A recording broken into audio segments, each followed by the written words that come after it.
అత్త మనకు రెండు చాలా ప్రమాదం. పది ఎక్కడి నుంచి వెళ్ళిపోదు అర్జెంటుగా. పదండి.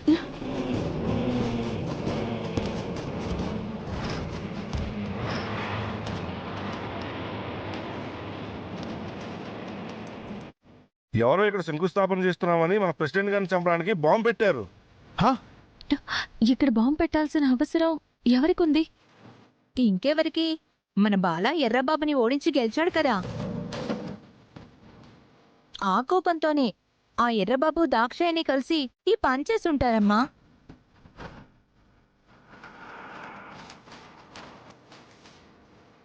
ఒక్కసారి ఫోన్ ఇవ్వండి. ఎస్ఐ గారు చెప్పండి. శివాపురం ప్రెసిడెంట్ గారి భార్యని మాట్లాడుతున్నాను. అర్జెంటుగా మీరు ఇక్కడికి రావాలి. ఏమైందమ్మా? ఇక్కడ శంకుస్థాపన చేసే భూమిలో ఎవరో బాంబు పాతి పెట్టారు. అలాగేనమ్మా, ఇప్పుడే వస్తున్నా.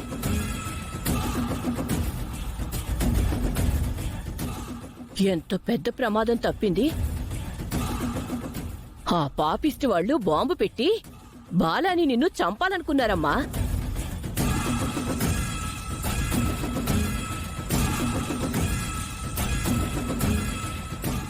ఇక్కడ ఫోన్ చేసింది ఎవరమ్మా?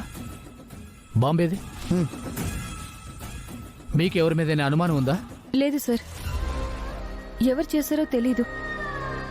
కానీ మా ఊరి వాళ్ళు చెప్తున్నట్టు ఇది ఆ ఎర్రబాబు ప్లానే అయి ఉంటుంది.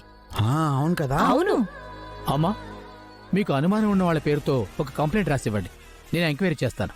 అలాగే ఎస్ఐ గారు. కానిస్టేబుల్స్ పదండి.